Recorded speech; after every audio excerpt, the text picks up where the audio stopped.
이봐요, 할망구. 귀 먹었어? 좋은 말 할 때 그 더러운 리어카 좀 치우라고. 젊은 기사의 고함이 골목을 쩌렁쩌렁 울립니다. 제 앞에는 검은색 벤츠 S클래스 한 대가 떡하니 버티고 있고 저는 그 앞에서 낡은 리어카 손잡이를 꽉 쥐고 있습니다. 손잡이에 감긴 헝겊은 땀과 기름때로 새까맣게 변했고 리어카 위에는 오늘 주운 폐지 뭉치들이 삐죽삐죽 솟아 있습니다. 골판지 냄새, 묵은 신문지 냄새, 그리고 가난의 냄새가 제 온몸에 배어 있지요.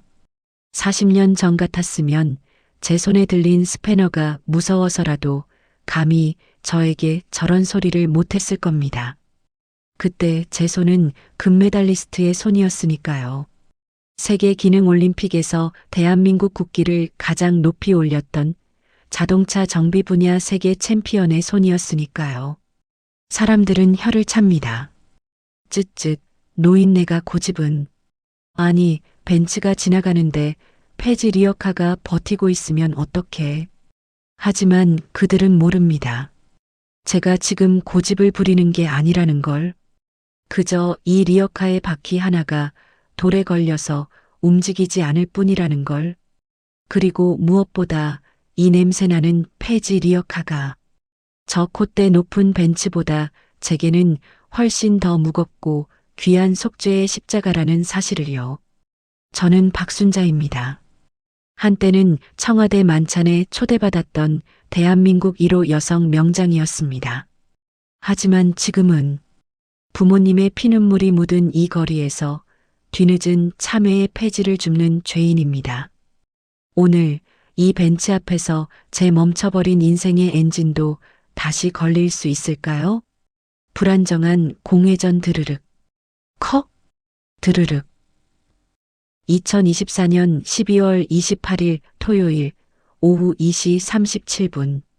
서울 용산구 후암동 골목길. 폭이 겨우 3m 남짓한 이 좁은 길에서 지금 묘한 대치 상황이 펼쳐지고 있습니다. 한쪽에는 2억 원짜리 벤츠 S클래스. 검은 차체가 겨울 햇살에 반짝이며 위압감을 뿜어냅니다.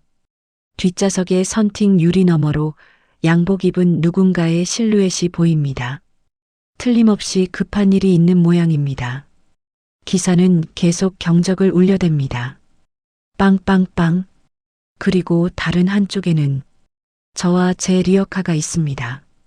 녹슨 철제 프레임에 고무 바퀴가 달린 아마도 20년은 됐을 낡은 리어카. 그 위에는 오늘 새벽부터 주운 폐지들이 쌓여 있습니다. 골판지 상자, 신문지 뭉치, 헌잡지들. 무게로 따지면 한 40kg쯤 될까요? 아, 진짜. 할머니, 지금 장난하시는 겁니까?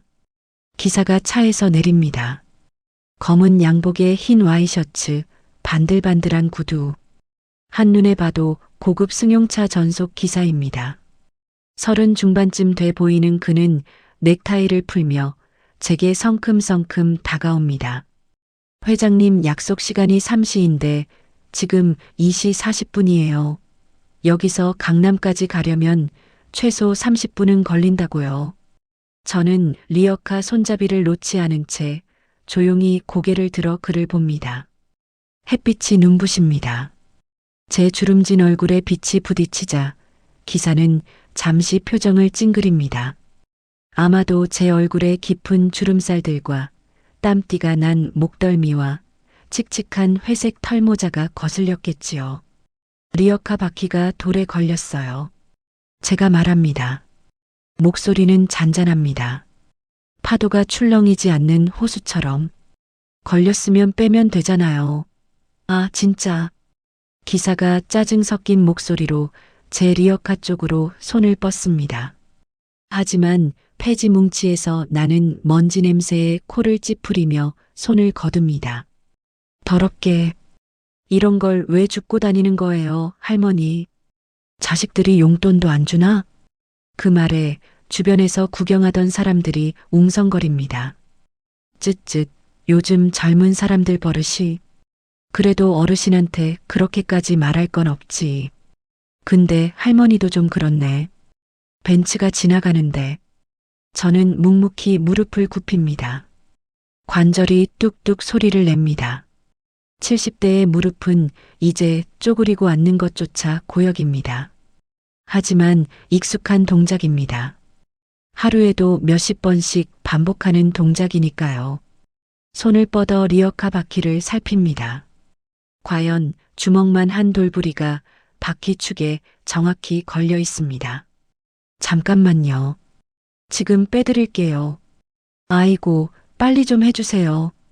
기사가 팔짱을 낀 채 저를 내려다봅니다.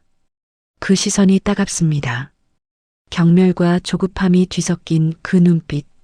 40년 전 저도 그런 눈으로 사람들을 봤었습니다. 고물상 딸 주제에 기름때 묻은 손으로 밥을 먹어? 천한 집안 출신이 무슨 명장이야. 제가 남들에게 들었던 말들, 그리고 제가 제 부모님께 속으로 했던 생각들, 바퀴를 살짝 들어 올리자 돌이 빠집니다. 하지만 저는 바로 일어서지 않습니다. 왜냐하면 드르륵, 컥, 드르륵, 치치치칙. 벤츠의 엔진 소리가 귀에 들어왔기 때문입니다. 아니, 들어왔다는 표현은 정확하지 않습니다. 그 소리가 제 온몸의 세포 하나하나로 스며들었습니다.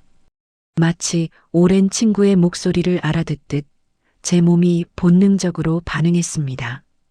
엔진 실린더 8번, 점화 타이밍 불량, 연료 분사 노즐 막힘 가능성 87%, 에어 필터 오염도 중간. 그리고 이건 할머니, 다 됐으면 비켜주세요. 기사의 목소리가 들립니다. 하지만 저는 그 소리보다 엔진의 목소리에 더 집중합니다. 40년 동안 귀에 익은 그 언어, 기계의 언어, 금속의 호흡, 피스톤의 고백. 이 차는 지금 당장 정비를 받지 않으면 10km도 못 가서 완전히 멈출 겁니다. 저는 천천히 일어섭니다. 무릎이 욱신거리지만 그보다 더 강한 게 있습니다. 40년 만에 깨어난 명장의 본능. 기사 양반. 제가 입을 엽니다. 차에 문제가 있는 것 같은데요. 순간 기사의 얼굴이 굳습니다. 그리고 비웃듯 코웃음을 칩니다. 네, 할머니, 무슨 소리를 하시는 거예요?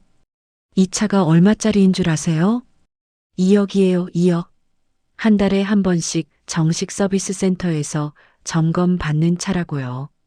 그래도 제가 말을 이으려는데 벤츠의 뒷문이 열립니다. 회색 양복을 입은 60대 남성이 내립니다. 눈매가 날카롭고 턱선이 각져 있습니다. 한눈에 봐도 범상치 않은 기운이 느껴집니다. 무슨 일인가? 낮지만 무게감 있는 목소리입니다. 회장님, 죄송합니다. 이 할머니 리어카가 길을 막고 있어서. 됐네. 그런 건 상관없고. 남성이 손목시계를 봅니다. 롤렉스입니다. 강남까지 20분 안에 갈 수 있나? 그게 최선을 다해보겠습니다만. 바로 그때였습니다. 컥. 엔진이 헛기침을 합니다. 그리고 잠시 후 완전히 꺼져버립니다. 골목이 순식간에 조용해집니다. 기사의 얼굴이 창백해집니다. 남성의 미간이 찌푸려집니다. 그리고 저는 리어카 손잡이를 놓고 주머니에서 낡은 손수건을 꺼냅니다. 40년 전부터 늘 가지고 다녔던 기름때가 잔뜩 뺀 그 손수건을 3분이면 모두가 저를 봅니다. 고칠 수 있을 것 같은데요. 제 목소리는 여전히 잔잔합니다. 하지만 제 손은 벌써 떨리기 시작했습니다. 잠깐만요, 여러분. 폐지 줍는 할머니가 정말 2억짜리 벤츠를 고칠 수 있을까요? 그리고 이 할머니의 손이 떨리는 진짜 이유는 무엇일까요? 궁금하시다면 지금 좋아요와 구독 버튼을 눌러주세요. 그리고 댓글로 여러분의 예상을 남겨주세요. 할머니가 고칠 수 있다 또는 불가능하다. 여러분의 선택은 무엇인가요? 70년대 거리 소음. 1973년 가을, 서울 영등포. 그때의 저는 16살 고등학교 1학년이었습니다. 학교 정문 앞 느티나무 아래에서 친구들과 웃고 떠들던 저는 멀리서 들려오는 그 소리에 온몸이 굳어버렸습니다. 끼잉 마이너스 덜컹덜컹 마이너스. 낡은 리어카 바퀴가 아스팔트를 구르는 소리. 그리고 그 뒤를 따르는 익숙한 목소리. 순자야. 순자. 아버지다. 아버지였습니다.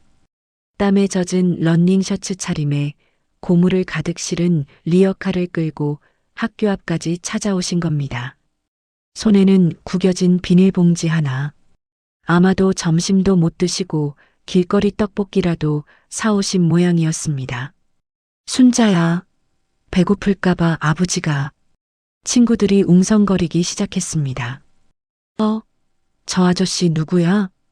박순자 아버지래. 헐, 진짜? 고물 줍는 사람이었어? 냄새 진짜. 우에. 제 얼굴이 화끈거렸습니다. 아니, 화끈거렸다는 표현으로는 부족합니다. 온몸이 불에 타는 것 같았습니다. 부끄러움이라는 불길이 머리끝부터 발끝까지 저를 집어삼켰습니다. 박순자, 저 아저씨 내 아빠 맞아? 반장 김미숙이 코를 찌푸리며 물었습니다. 하얀 블라우스에 말끔한 치마, 가죽 구두까지 신은 그녀는 동네 약국집 딸이었습니다. 저는 고개를 저었습니다. 아니야. 몰라, 나 먼저 갈게. 그리고 뒤도 돌아보지 않고 뛰었습니다. 순자야. 박순자. 아버지의 목소리가 등 뒤에서 점점 멀어졌습니다. 하지만 저는 멈추지 않았습니다. 골목을 돌고 또 돌고 숨이 턱까지 차올라도 계속 뛰었습니다. 집에 도착했을 때 어머니가 마당에서 고무를 분류하고 계셨습니다. 구리, 철, 알루미늄, 각각의 무게를 재어 자루에 담는 일. 어머니의 손은 기름때와 녹물로 시커멓게 변해 있었습니다. 왔니? 아버지는? 몰라요. 저는 퉁명스럽게 대답하고 방으로 들어갔습니다. 그날 밤 늦게 들어오신 아버지는 아무 말씀도 하지 않으셨습니다. 다만 구석에 놓인 떡볶이 봉지가 이미 차갑게 식어 있었습니다. 그날 이후 저는 결심했습니다. 절대로 이렇게는 안 살아. 절대로. 밤마다 교과서를 펼쳐들고 기름 냄새가 배어 있는 이 집에서 벗어날 방법을 궁리했습니다. 1975년 중학교 졸업을 앞두고 진로 상담 시간. 순자야, 너 성적 괜찮으니까 인문계 고등학교 가는 게 어때? 담임 선생님이 말씀하셨습니다. 하지만 저는 고개를 저었습니다. 저 공업고등학교 갈래요. 뭐? 여자애가 무슨 공고를. 기계과요. 자동차 정비 배울 수 있는데요. 선생님은 황당하다는 표정이셨습니다. 당시만 해도 여자가 기술을 배운다는 건 상상도 하기 힘든 일이었으니까요. 하지만 저는 확신했습니다. 냄새나는 건 마찬가지라도 기름 냄새라면 괜찮아. 고물 냄새보다는 훨씬 나아. 얼마나 철없고 오만한 생각이었는지 그때는 몰랐습니다. 1976년 봄 서울공업고등학교 기계과 반 학생 10명 중 여학생은 저 혼자였습니다. 야, 여자가 여기서 뭐하냐? 집에 가서 바느질이나 해. 공구 만지다 손 다치면 시집도 못 간다. 남학생들의 놀림과 선생님들의 편견. 하지만 저는 이를 악물었습니다. 웃기지 마. 너희들보다 내가 더 잘할 거야. 실습 시간 다들 엔진 분해를 어려워할 때 저는 단 15분 만에 4기통 엔진을 완벽하게 분해했습니다. 왜냐하면 어릴 때부터 봐왔으니까요. 아버지가 고물상에서 가져온 폐차 엔진들을, 동네 아저씨들이 고치던 오토바이와 경운기를, 제 손에는 이미 금속의 언어가 새겨져 있었습니다. 박순자, 너 진짜 재능 있구나. 실습 선생님이 놀란 눈으로 말씀하셨습니다. 저는 그때 처음으로 깨달았습니다. 제가 그토록 부끄러워했던 그 고물상 집이 사실은 제게 가장 귀한 교실이었다는 것을, 하지만 인정하고 싶지 않았습니다. 아니야. 이건 내 재능이야. 내가 노력해서 얻은 거야. 오마는 그렇게 조금씩 제 안에서 자라고 있었습니다. 1983년 10월 7일 프랑스 리옹 세계기능올림픽 시상대 위에 섰을 때 저는 26살이었습니다. 대한민국 박순자 금메달. 태극기가 올라가고 애국가가 울려 퍼졌습니다. 저는 울었습니다. 시상대 위에서 세계 챔피언의 자격으로 흘리는 눈물. 그것은 기쁨의 눈물이었고 동시에 증명의 눈물이었습니다. 맞지? 내가 해냈어. 고물상 딸이 아니라 금메달리스트야. 옆에 선 프랑스 선수가 악수를 청했습니다. 독일 선수가 축하한다며 어깨를 두드렸습니다. 전 세계 기술자들이 제 이름을 외쳤습니다. 파크 순마이너스야. 어메이징. INCROIABL이. 믿을 수 없어. 그날 밤 선수촌 방에서 부모님께 국제 전화를 걸었습니다. 어머니, 나 금메달 땄어요. 전화기 너머로 어머니의 흐느끼는 소리가 들렸습니다. 그래, 우리 딸. 장하다. 하지만 저는 그 눈물의 의미를 몰랐습니다. 부모님이 얼마나 자랑스러워 하시는지, 얼마나 기뻐하시는지. 그저 당연한 거 아니야? 내가 이렇게 대단한데라고만 생각했습니다. 1983년 10월 15일 김포국항 금이환양이었습니다. 금메달리스트 박순자 양 입국합니다. 공항 로비에는 기자들이 구름처럼 몰려들었습니다. 플래시가 터지고 마이크가 쏟아졌습니다. 박순자 씨 소감 한 말씀. 여성 최초 금메달인데 기분이 어떠세요? 앞으로의 계획은? 저는 카메라를 향해 환하게 웃었습니다. 대한민국의 기술력을 세계에 알릴 수 있어서 영광입니다. 앞으로도 최선을 다하겠습니다. 그때 인파 뒤쪽에서 누군가 손을 흔들고 계셨습니다. 아버지와 어머니였습니다. 낡은 양복을 빌려 입으신 아버지, 평생 처음 파마를 하고 오신 어머니, 두 분은 기자들과 관계자들 틈에서 쭈뼛거리며 그저 멀리서 저를 바라만 보고 계셨습니다. 제 눈이 마주쳤습니다. 어머니가 입모양으로 말씀하셨습니다. 딸아, 장하다. 저는 고개를 돌렸습니다. 왜 하필 오셨어? 저렇게 초라한 모습으로. 1985년 서울 강남구 대치동. 저는 이미 대한민국 최고의 자동차 정비 기술자가 되어 있었습니다. 현대자동차 기술연구소 선임연구원. 월급 120만 원. 당시로서는 어마어마한 금액이었습니다. 강남에 새로 지은 아파트 25평을 전세로 얻었고 최신형 컬러 TV와 냉장고, 세탁기를 들였습니다. 거리에는 마이카 시대의 열풍이 불었습니다. 포니, 프레스토, 스텔라. 저마다 자동차를 사려고 대리점 앞에 줄을 섰습니다. 저는 그 차들의 심장을 설계하고 개량하고 완벽하게 만드는 일을 했습니다. 박선임, 정말 대단해요. 역시 금메달리스트는 다르네요. 후배 직원들이 칭찬을 아끼지 않았습니다. 아니에요. 다들 노력하면 할 수 있어요.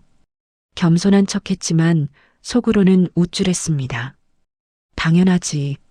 난 특별하니까. 1987년 여름 서울 올림픽을 1년 앞둔 시점. 회사에서 대규모 기술 세미나를 열었습니다.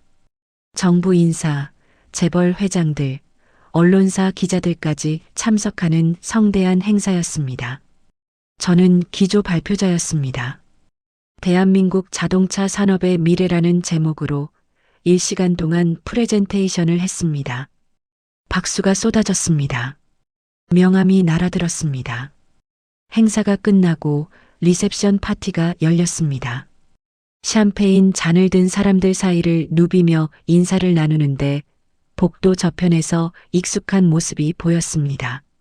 아버지와 어머니였습니다. 행사 초대장을 보내드렸더니 정말 오신 겁니다. 하지만 낡은 한복 저고리에 때가 탄 구두를 신으신 어머니, 빌린 양복이 헐렁하게 흘러내리는 아버지, 두 분은 화려한 파티장 구석에서 마치 자신들이 있어서는 안 될 곳에 온 사람들처럼 어색하게 서 계셨습니다. 순자야. 어머니가 조심스럽게 손을 흔드셨습니다. 바로 그때 옆에 있던 부장님이 물었습니다. 박서님, 저분들 누구시죠? 제 심장이 쿵 내려앉았습니다. 주변의 시선들, 샴페인 잔을 든 신사 숙녀들, 명품 드레스를 입은 사모님들, 그리고 저 구석에 초라한 부모님. 입이 떨어지지 않았습니다. 저 그냥 아는 분들이에요. 거짓말이 입 밖으로 튀어나왔습니다.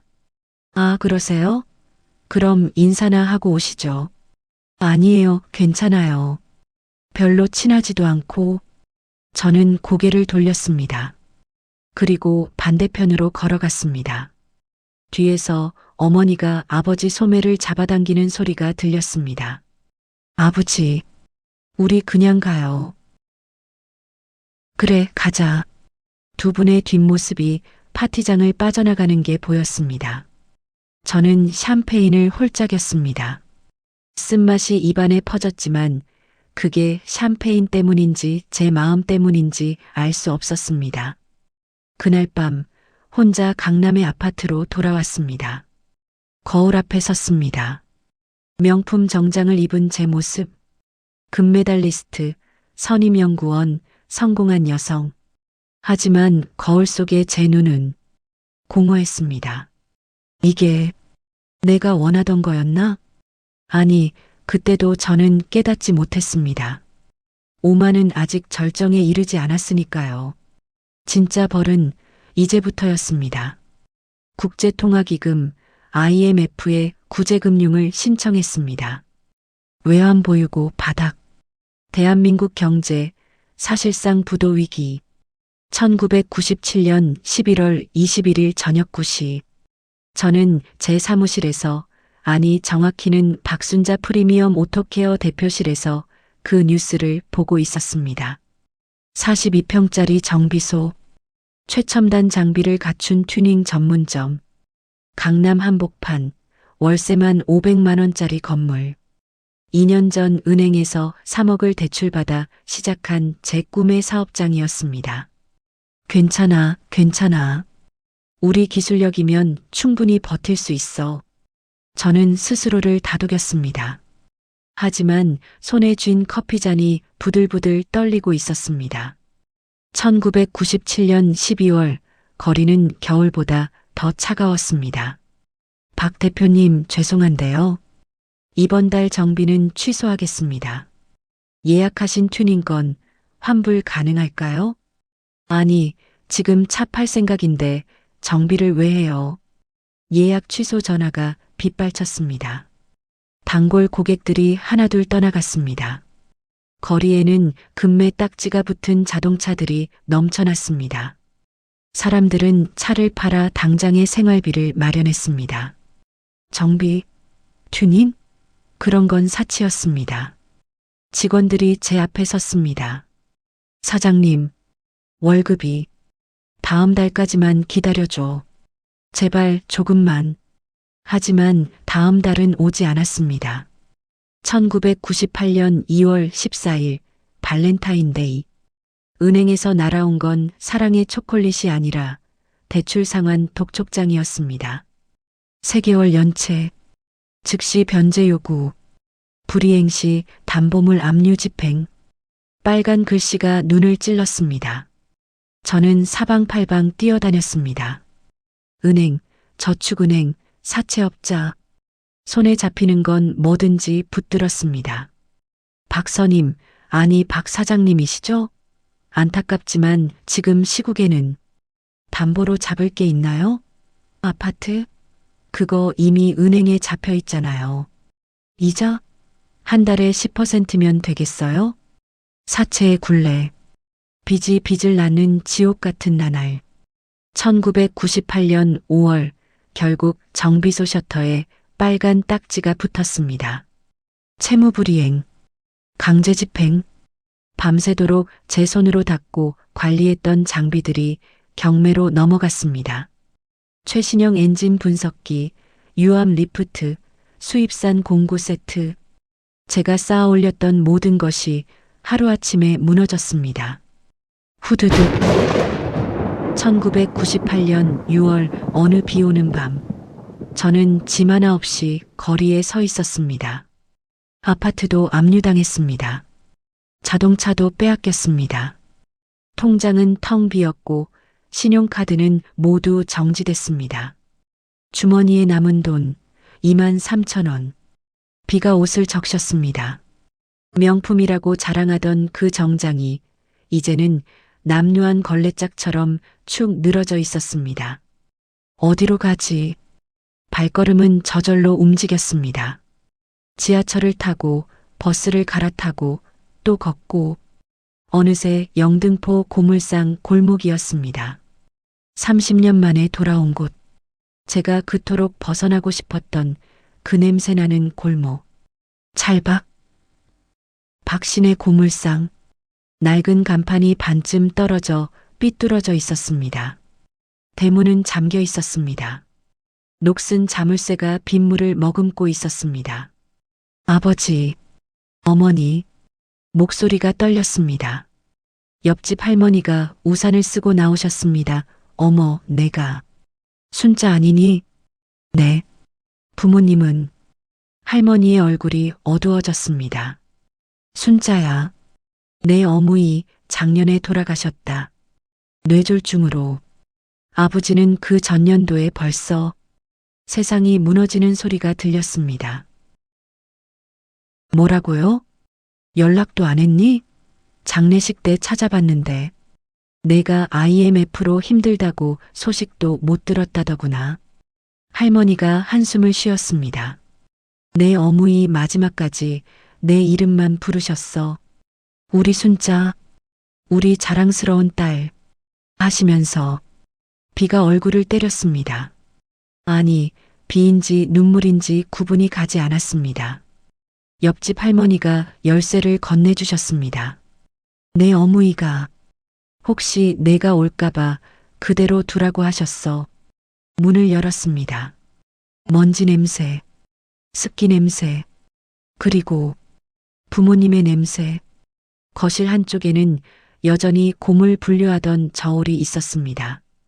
부엌에는 어머니가 쓰시던 낡은 냄비가 그대로였습니다. 방으로 들어갔습니다.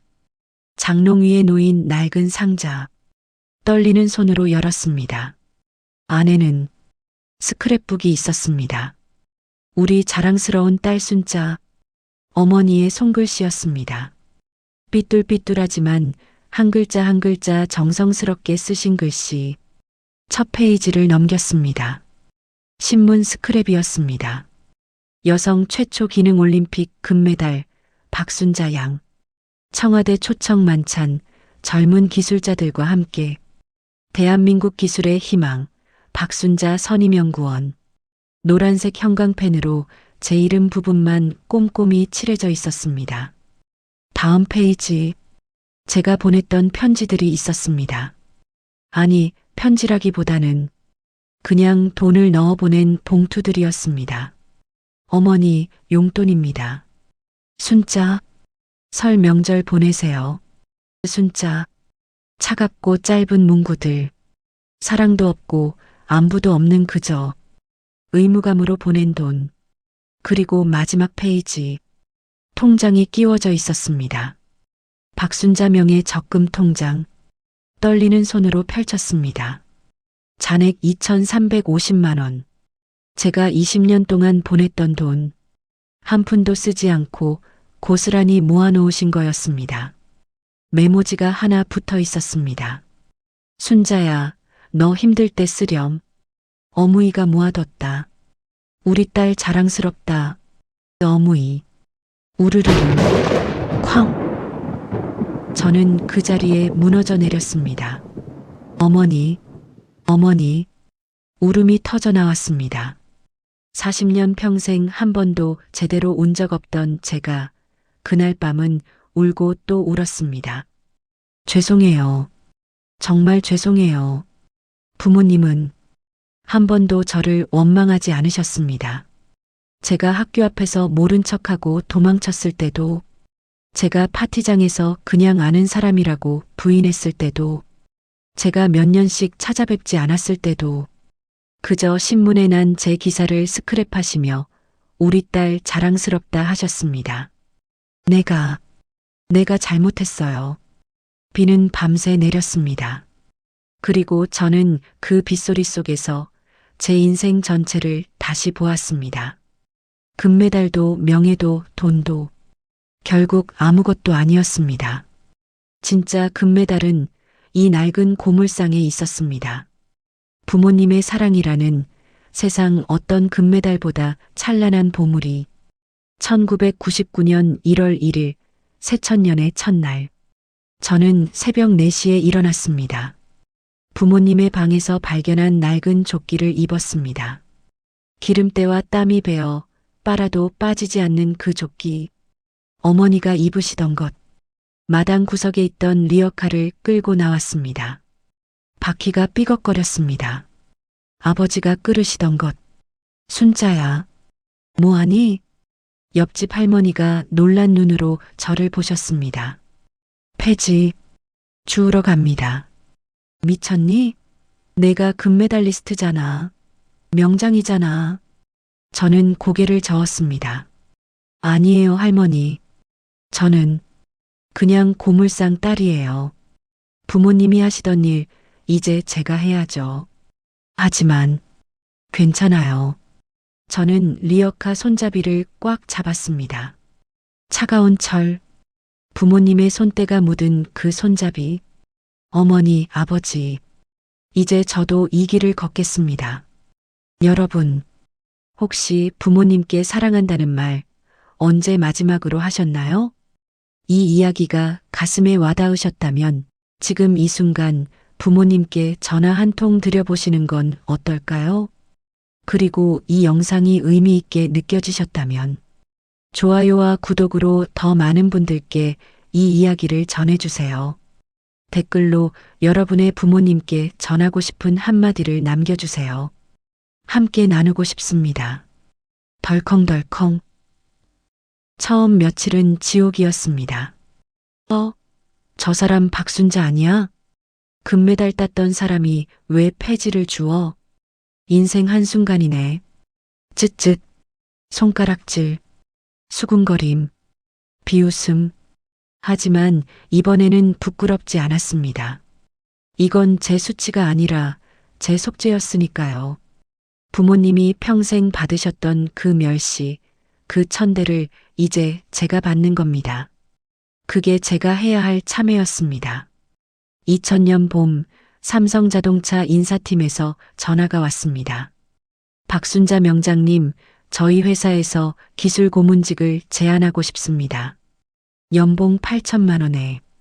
죄송합니다. 거절하겠습니다. 네. 왜요? 명장님 같은 인재가 폐지를. 제게는 지금 하는 일이 더 중요합니다. 전화를 끊었습니다. 돈을 벌려는 게 아니었습니다. 명예를 되찾으려는 것도 아니었습니다. 다만 부모님이 걸으셨던 이 길을 끝까지 걷고 싶었습니다. 2005년 한 기자가 저를 찾아왔습니다. 박순자 명장님의 근황 취재하고 싶습니다. 취재할 것도 없어요. 보시다시피 폐지 줍는 할머니일 뿐입니다. 하지만 금메달리스트가. 기자 양반, 저는 리어카에서 골판지를 정리하며 말했습니다. 제 부모님은 평생 이 일을 하셨어요. 멸시받고 천대받으면서도 그분들이 주운 폐지 덕분에 제가 학교 다니고 금메달도 딸 수 있었죠. 기자가 메모를 했습니다. 그런데 왜 저만 특별해야 합니까? 제 손이 금메달을 만질 자격이 있다면 부모님 손도 똑같이 자격이 있었어요. 아니, 부모님이 저보다 훨씬 더 위대하셨죠. 눈물이 났지만 참았습니다. 저는 이제 그 위대함을 배우고 있습니다. 20년 늦었지만요. 기자는 결국 기사를 쓰지 않았습니다. 아마도 감동적이지 않다고 판단했겠지요. 하지만 괜찮았습니다. 저는 누구에게 보여주려고 이 일을 하는 게 아니니까요. 2010년, 2015년, 2020년, 해가 바뀌고 계절이 돌고 세상은 변했습니다. 스마트폰이 나왔고 전기차가 거리를 달렸고 세상은 점점 빨라졌습니다. 하지만 저는 여전히 같은 속도로 걸었습니다. 리어카를 끌며 폐지를 주우며 부모님이 걸으셨던 그 길을 따라 손은 거칠어졌고 허리는 굽었고 얼굴은 주름투성이가 됐습니다. 하지만 마음은 조금씩 가벼워졌습니다. 밤마다 부모님 영정 앞에 앉아 말씀드렸습니다.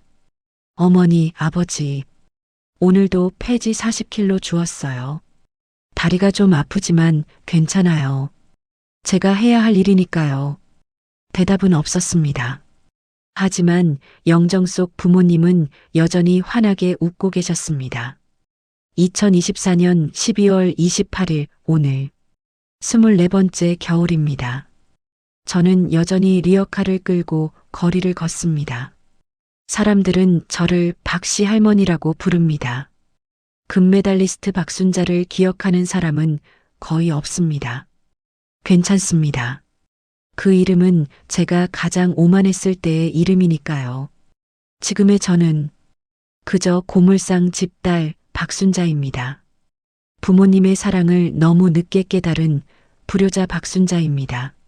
하지만 아직 속죄는 끝나지 않았습니다. 제 심장이 멈추는 그날까지 저는 이 리어카를 끌 겁니다. 부모님께서 걸으셨던 이 길을 끝까지. 그게 제가 할 수 있는 유일한 사랑의 표현이니까요. 현재로, 그리고 오늘 이 좁은 골목에서 저는 다시 한번 멈춰 섰습니다. 2억짜리 벤츠 앞에서 40년 만에 제 손이 다시 떨리기 시작했습니다. 제육부 3분의 기적, 잠자던 본능을 깨우다. 모든 소음이 멈춘 듯한 정적. 3분이면 고칠 수 있을 것 같은데요. 제 말에 기사가 비웃음을 터뜨렸습니다. 할머니, 농담도 잘하시네요. 벤츠 서비스 센터 기술자들도 30분은 걸리는데 3분이요? 회장님도 회의적인 눈빛이었습니다. 하지만 시계를 보더니 한숨을 쉬었습니다. 됐네. 어차피 약속 시간은 이미 지났어. 한번 해보시게. 회장님, 이건 조용히 해. 회장의 단호한 목소리에 기사가 입을 다물었습니다. 저는 리어카 밑에서 낡은 천으로 싼 공구함을 꺼냈습니다. 40년 된 녹이 슬고 때가 탄 그 공구함. 금메달 받던 날 부모님이 사주신 것이었습니다. 손가락이 기억하듯 공구함을 열었습니다. 드라이버, 플라이어, 소형 렌치, 모두 세월의 흔적이 역력했지만 여전히 제 손에 딱 맞았습니다. 보닛 좀 열어주시겠어요? 기사가 마지못해 버튼을 눌렀습니다. 찰칵. 보닛이 열리자 복잡한 엔진룸이 눈앞에 펼쳐졌습니다. V8 트윈 터보 엔진, 최신 전자제어 시스템, 40년 전과는 비교도 안 되게 복잡한 구조. 주변 사람들이 수군거렸습니다. 저 할머니가 뭘 안다고. 그냥 시간 낭비하냐? 하지만 저는 그 소리들이 들리지 않았습니다. 왜냐하면 제 귀에는 오직 엔진의 목소리만 들렸으니까요. 치치치칙, 드르륵, 8번 실린더의 불규칙한 떨림, 연료 분사 시스템의 미세한 이상, 그리고 있었습니다. 저는 손을 뻗어 엔진 우측 하단을 더듬었습니다. 기사가 놀라서 소리쳤습니다. 함부로 만지지 마세요. 조용히 하세요. 지금 진단 중입니다. 제 목소리는 차분했지만 단호했습니다. 40년 전 실습실에서 학생들을 가르치던 그때의 목소리. 손끝이 무언가를 감지했습니다. 크랭크 포지션 센서 커넥터. 진동으로 인한 접촉 불량이었습니다. 드라이버 주세요. 아무도 움직이지 않았습니다. 저는 스스로 공구함에서 정밀 드라이버를 꺼냈습니다. 손이 떨리지 않았습니다. 오히려 40년 만에 처음으로 고요했습니다. 찰칵. 커넥터를 분리했습니다. 예상대로 접점에 미세한 산화막과 오염물질이 끼어 있었습니다. 주머니에서 낡은 손수건을 꺼냈습니다. 40년 동안 기름을 닦아온 그 손수건으로 접점을 조심스럽게 닦아냈습니다. 이거 뭐 하시는 거예요? 기사가 불안한 목소리로 물었습니다. 센서 접점 청소요. 진동으로 먼지가 끼면 신호 전달이 불안정해지죠. 그러면 ECU가 8번 실린더를 제대로 제어하지 못하고 제 입에서 기술적인 설명이 술술 흘러나왔습니다. 마치 40년의 공백이 없었던 것처럼 손은 기억하고 있었습니다. 금속의 촉감, 엔진의 구조, 고장의 패턴, 이 모든 것이 제 DNA에 새겨져 있었습니다. 커넥터를 다시 결합했습니다. 딸깍, 완벽한 결합음. 그리고 연결 배선을 점검했습니다. 한 곳, 피복이 미세하게 벗겨져 간헐적 단락을 일으키고 있었습니다. 절연 테이프를 감았습니다. 제 손은 기계처럼 정확했습니다. 마지막으로 에어필터 상태를 확인했습니다.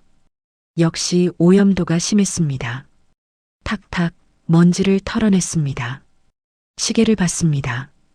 2분 47초 됐습니다. 네. 기사가 멍한 표정으로 저를 봤습니다. 시동 거세요. 하지만 거세요. 제 목소리에 묘한 확신이 담겨 있었습니다. 기사가 망설이다가 운전석에 올라탔습니다. 시동 버튼에 손을 올렸습니다. 정말 괜찮겠죠? 대답 대신 저는 고개를 끄덕였습니다. 버튼이 눌렸습니다. 윙. 스타터 모터가 돌아갔습니다. 그리고 부르르르르릉 우웅. 엔진이 살아났습니다. 더 이상 헛기침이 없었습니다. 더 이상 불안정한 공회전이 없었습니다. 마치 갓 출고된 새 차처럼 완벽하게 부드러운 엔진음이 골목을 채웠습니다. 헐. 기사의 입이 떡 벌어졌습니다. 이게 어떻게... 주변 사람들도 웅성거렸습니다. 진짜 고쳤네. 3분도 안 걸렸는데? 저 할머니 누구야? 저는 묵묵히 공구를 닦아 공구함에 넣었습니다. 그리고 리어카 밑에 다시 밀어 넣었습니다. 손이 떨렸습니다. 아니, 이번엔 다른 떨림이었습니다. 뿌듯함? 성취감? 아니었습니다. 그저 부모님께 조금이라도 가까워진 것 같은 느낌. 부모님이 평생 일하시며 느꼈을 그 보람을 조금이나마 이해하게 된 것 같은 느낌이었습니다. 할머니, 기사가 차에서 내려 저에게 다가왔습니다. 죄송합니다. 제가 너무 무례했습니다. 괜찮아요. 저는 다시 리어카 손잡이를 잡았습니다. 이제 가보세요. 회장님 약속 늦으셨잖아요. 하지만 그때 뒷문이 열렸습니다. 제7부 회장님의 경악과 드러난 인연. 회장이 차에서 내렸습니다. 천천히 하지만 흔들리는 걸음으로 얼굴이 창백했습니다. 눈은 믿을 수 없다는 표정이었습니다. 당신이 정말 그는 제 앞으로 다가왔습니다. 그리고 갑자기 무릎을 꿇었습니다. 회장님, 기사가 깜짝 놀라 소리쳤습니다. 김 회장님, 왜 그러십니까? 하지만 회장은 기사의 말을 듣지 않았습니다. 그저 떨리는 손으로 제 손을 잡았습니다. 제 손, 폐지를 주우며 거칠어진 손. 그가 제 손을 뒤집었습니다. 손바닥에 있는 낡은 화상 흉터를 보았습니다. 오른손 검지와 중지 사이 동전만 한 화상 자국. 1982년 실습 중 뜨거운 용접봉에 대었던 흉터. 평생 지워지지 않는 기술자의 증표. 이 흉터. 회장의 목소리가 떨렸습니다. 박순자 선생님. 순간 김 회장의 눈앞에 30년 전 기억이 스쳐 지나갔습니다. 1994년 여름. 당시 25이었던 청년 김민수는 야간 대학을 다니며 낮에는 작은 정비소에서 일했습니다. 가난했지만 기술을 배우는 게 좋았습니다. 그날 그는 실수했습니다. 브레이크 라인 조립. 단 하나의 볼트를 제대로 조이지 않았습니다. 그 차는 고속도로를 달리다 대형 사고를 냈습니다. 운전자는 다행히 살았지만 뒷좌석에 타고 있던 7살 딸아이는 평생 휠체어를 타야 하는 몸이 됐습니다. 청년 김민수는 무너졌습니다. 제가 죽인 겁니다. 제 손으로. 경찰서, 법원, 합의 테이블. 그 모든 자리에서 그는 고개를 들지 못했습니다. 하지만 그때 한 여성이 나타났습니다. 제 책임입니다. 박순자. 당시 서울에서 세 손가락 안에 드는 정비 명장이었습니다. 저는 이 청년의 선생입니다. 제대로 가르치지 못한 제 책임입니다. 선생님, 아닙니다. 제가 멍청해서. 조용히 하세요, 김군. 그녀는 담담했습니다. 명장이라는 건 기술만 뛰어난 게 아니에요. 제자가 실수하지 않도록 책임감까지 가르쳐야 진짜 명장이죠. 나는 그걸 하지 못했어요.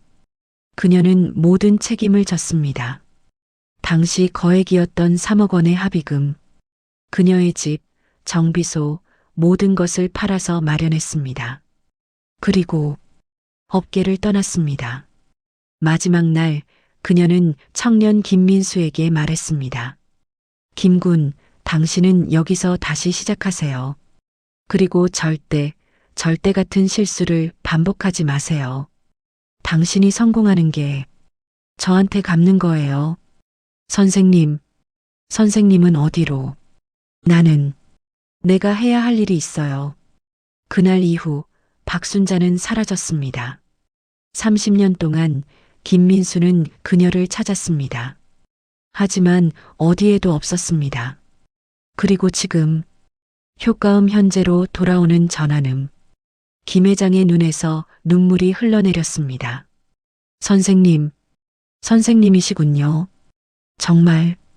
그는 그 자리에서 무릎을 꿇었습니다. 2억짜리 양복이 더러운 골목 바닥에 닿았지만 상관없었습니다. 선생님, 제가 얼마나 찾았는지 목이 메었습니다. 왜 이렇게 사고 계십니까? 선생님은. 저는 그의 손을 가만히 잡았습니다. 김 회장, 당신 잘 됐더군요. 그걸로 충분해요. 하지만 나는 괜찮아요. 이게 내가 선택한 길이에요. 순간 저도 그의 얼굴을 자세히 봤습니다. 60대 중반, 날카로운 눈매, 하지만 눈가에 익숙한 주름. 당신은. 기억이 떠올랐습니다. 1984년 제가 현대자동차 연구소에 막 들어갔을 때 신입사원 중에 특별히 열정적이던 한 청년이 있었습니다. 김민수. 가난한 집안 출신으로 야간 대학을 다니며 낮에는 정비소에서 일했던 그 청년. 김민수. 네, 선생님, 저예요. 회장이, 아니, 김민수 씨가 울먹였습니다. 기억이 물밀듯 밀려왔습니다. 1985년 어느 겨울날, 신입사원 김민수가 제 앞에서 울고 있었습니다. 선배님, 저 그만둬야 할 것 같아요. 아버지가 쓰러지셔서 병원비가. 저는 그에게 돈을 빌려줬었습니다. 아니, 줬다고 해야 맞겠죠. 300만 원. 당시 제 월급 3개월치. 갚으려고 생각하지 마. 대신 정비 기술 열심히 배워. 그게 내게 갚는 거야. 그리고 퇴근 후마다 그에게 특별 수업을 해줬습니다. 엔진 구조, 전기 시스템, 튜닝 기법. 선배님 덕분에 제가 기술자가 될 수 있었어요. 그가 감격해하던 모습이 눈에 선했습니다. 하지만 1988년 제가 독립해서 사업을 시작할 무렵 연락이 끊겼었습니다. 선생님, 제가 얼마나 찾았는지 아십니까? 김민수 회장이 제 손을 꽉 쥐었습니다. IMF 이후 선생님 소식이 끊겼을 때 정말 많이 찾았습니다. 하지만 괜찮아요, 김 회장. 저는 조용히 손을 빼려 했지만 그가 놓아주지 않았습니다. 선생님이 아니었으면 오늘의 저는 없었습니다. 선생님이 가르쳐 주신 기술로 작은 정비소를 차렸고 그게 커져서 지금은 자동차 부품 제조 회사를 운영하고 있습니다. 직원만 500명이 넘습니다. 그의 눈에서 눈물이 흘렀습니다. 그런데 선생님이 왜 이렇게 폐지를 주우시며, 김 회장, 저는 그의 손을 가만히 잡았습니다. 나는 괜찮아요. 이게 내가 선택한 길이에요. 하지만, 그리고 기억하세요. 내가 당신에게 뭐라고 했죠? 기술을 배우라고 했잖아요. 당신은 그 말을 지켰어요. 그것만으로 충분해요. 기사도 눈시울을 붉혔습니다. 주변 사람들도 숙연해졌습니다. 선생님, 제발 제 회사로 오십시오. 기술 고문으로, 아니 뭐든 좋습니다. 제가 모시겠습니다. 편히 계시게 해드리겠습니다. 김 회장이 간절히 말했습니다. 저는 고개를 저었습니다. 고마워요. 하지만 사양할게요. 왜요? 선생님은, 김 회장. 저는 하늘을 올려다봤습니다. 겨울 하늘이 맑았습니다. 당신은 고장난 벤츠를 끌고 왔고 나는 그걸 고쳤어요. 그것으로 충분해요. 하지만 나는 아직 고장난 내 인생을 고치는 중이에요. 김 회장이 말없이 저를 바라봤습니다. 이 리어카가 내 수리 공장이에요.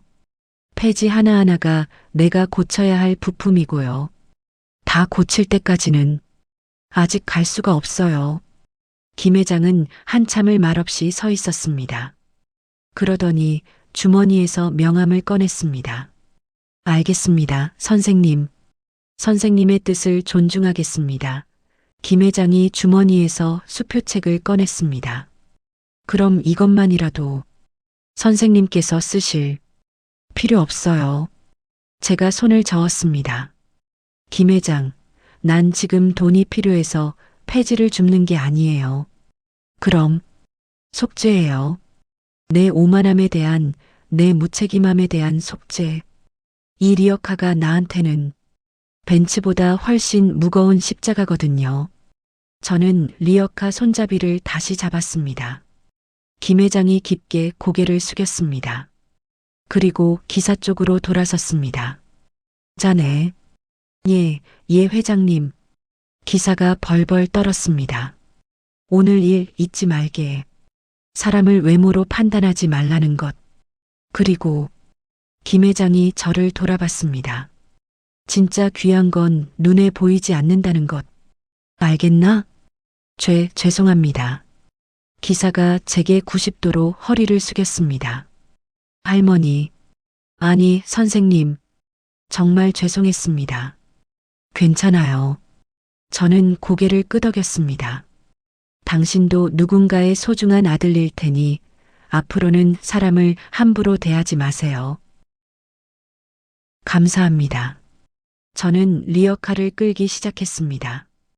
끽, 덜컹, 끽. 뒤에서 김 회장과 기사가 손을 흔들었습니다. 주변 사람들도 하나둘 박수를 쳤습니다. 하지만 저는 뒤돌아보지 않았습니다.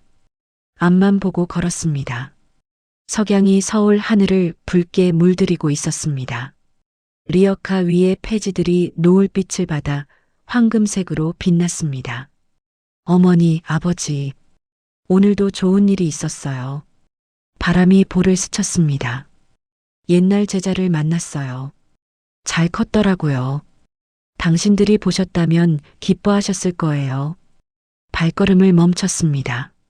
사람들은 제가 벤츠를 고쳤다고 신기해 하더라고요. 하지만 어머니, 아버지, 리어카 손잡이를 다시 꽉 쥐었습니다. 벤츠 엔진 고치는 건 쉬워요. 그냥 기술이면 되니까요. 하지만 사람 마음 고치는 건 평생이 걸려도 모자라요. 다시 걸었습니다. 끽, 덜컹, 끽, 덜컹. 이 소리가 좋았습니다. 2억짜리 벤츠의 우렁찬 엔진음보다 이 낡은 리어카의 삐걱거리는 바퀴 소리가 더 좋았습니다.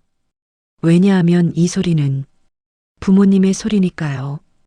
해가 지고 가로등이 켜졌습니다. 저는 여전히 걷고 있었습니다. 별이 하나둘 떠올랐습니다. 그리고요. 사랑합니다. 정말 많이 사랑해요. 너무 늦었지만 이제라도 말할 수 있어서 다행이에요. 바람이 폐지를 살랑살랑 흔들었습니다. 저는 미소 지었습니다. 70대 할머니의 주름 가득한 얼굴에 미소. 하지만 그 어느 때보다 평온한 미소였습니다. 효과음 리어카 바퀴 소리가 점점 멀어지며 잔잔한 음악. 사람들은 묻습니다. 금메달리스트가 왜 폐지를 줍느냐고. 이제 저는 대답할 수 있습니다. 폐지를 주우려고 금메달을 딴 게 아니라 금메달을 땄기 때문에 폐지를 주울 자격이 생긴 것이라고. 진짜 명장은 기계를 고치는 사람이 아니라 삶을 고치는 사람입니다. 진짜 금메달은 시상대가 아니라 이 거리에 있습니다. 고마워요. 하지만 이 명함만은 받아주십시오. 언제든 필요하시면 연락 주십시오. 제가 달려가겠습니다. 저는 명함을 받았습니다. 대한정밀부품 김민수 대표이사라고 적혀 있었습니다. 잘 됐네요, 김 회장. 자랑스러워요. 선생님, 김 회장이 다시 한번 깊이 고개를 숙였습니다. 평생 은혜 잊지 않겠습니다. 은혜라니요. 그냥 기술자가 기술자를 도운 것뿐이에요. 저는 다시 리어카 손잡이를 잡았습니다. 끽. 바퀴가 삐걱거렸습니다. 그럼 저는 이만. 선생님, 기사가 달려와 깊이 허리를 숙였습니다. 정말 죄송했습니다. 그리고 감사합니다. 아니에요. 좋은 하루 보내세요. 저는 리어카를 끌기 시작했습니다. 뒤에서 김 회장과 기사가 손을 흔들었습니다. 벤츠는 여전히 완벽한 엔진음을 내며 제자리에 서 있었습니다. 주변 사람들도 하나둘 박수를 쳤습니다. 하지만 저는 뒤돌아보지 않았습니다. 앞만 보고 걸었습니다. 덜컹덜컹 석양 속으로 골목을 벗어나 큰 길로 나왔습니다. 석양이 서울 하늘을 붉게 물들이고 있었습니다. 리어카 위의 폐지들이 노을빛을 받아 황금색으로 빛났습니다. 저는 걸으며 중얼거렸습니다. 어머니, 아버지, 오늘 좋은 일이 있었어요. 대답은 없었습니다. 하지만 괜찮았습니다. 옛날 제자를 만났어요. 잘 컸더라고요. 당신들이 보셨다면 기뻐하셨을 거예요. 바람이 볼을 스쳤습니다. 마치 어머니의 손길 같았습니다. 사람들은 제가 3분 만에 2억짜리 벤츠를 고쳤다고 신기해 하더라고요. 하지만 어머니, 저는 알아요. 발걸음을 멈췄습니다. 벤츠 엔진 고치는 건 쉬워요. 그냥 기술이면 되니까요. 리어카 손잡이를 다시 꽉 쥐었습니다. 하지만 사람 마음 고치는 건 평생이 걸려도 모자라요. 다시 걸었습니다. 끽, 덜컹, 끽, 덜컹. 이 소리가 좋았습니다. 2억짜리 벤츠의 우렁찬 엔진음보다 이 낡은 리어카의 삐걱거리는 바퀴 소리가 더 좋았습니다. 왜냐하면 이 소리는 부모님의 소리니까요. 해가 지고 가로등이 켜졌습니다. 저는 여전히 걷고 있었습니다. 주머니 속 명함이 만져졌습니다. 언제든 전화하면 달려올 제자. 하지만 그 명함은 당분간 주머니 속에 있을 겁니다. 왜냐하면 저는 아직 할 일이 남았으니까요. 어머니, 아버지. 골목 모퉁이를 돌며 말했습니다. 오늘도 폐지 35kg 주었어요. 내일은 40kg 목표로 해볼게요. 별이 하나둘 떠올랐습니다. 그리고요. 사랑합니다. 정말 많이 사랑해요. 너무 늦었지만 이제라도 말할 수 있어서 다행이에요. 바람이 폐지를 살랑살랑 흔들었습니다. 저는 미소 지었습니다. 70대 할머니의 주름 가득한 얼굴에 미소. 하지만 그 어느 때보다 평온한 미소였습니다. 잔잔한 음악. 사람들은 묻습니다. 금메달리스트가 왜 폐지를 줍느냐고. 저는 이제 대답할 수 있습니다. 폐지를 주우려고 금메달을 땄던 게 아니라 금메달을 땄기 때문에 폐지를 주울 자격이 생긴 것이라고. 기술은 저를 높은 곳으로 올려줬습니다. 하지만 사랑은 저를 가장 낮은 곳으로, 가장 진실한 곳으로 데려왔습니다. 부모님이 평생 계셨던 그곳으로. 그리고 이제 저는 압니다. 진짜 명장은 기계를 고치는 사람이 아니라 삶을 고치는 사람이라는 것을. 진짜 금메달은 시상대가 아니라 이 거리에 있다는 것을. 어머니, 아버지, 딸이 이제야 깨달았습니다. 당신들이 진짜 챔피언이었다는 것을. 2024년 겨울 후암동 어느 골목. 오늘도 리어카를 끄는 박씨 할머니를 만날 수 있습니다. 사람들은 그녀가 누군지 모릅니다. 하지만 괜찮습니다. 진짜 영웅은 조용히 자기 길을 걷는 사람이니까요. 당신도 혹시 거리에서 폐지 줍는 어르신을 만나거든 한 번쯤 생각해 보세요. 그분도 어쩌면 세상을 빛냈던 누군가의 별일지 모른다고. 그리고 지금은 가장 아름다운 방식으로 빛나고 계신 거라고. 1시간 동안 박순자 할머니의 이야기와 함께 해주셔서 감사합니다.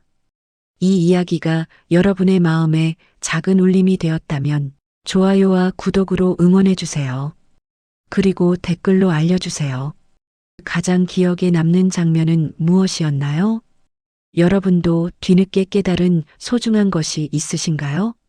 혹시 주변에 이런 숨겨진 이야기를 가진 분을 아시나요? 여러분의 이야기가 또 다른 누군가에게 위로가 될 수 있습니다. 다음 이야기에서 또 만나요.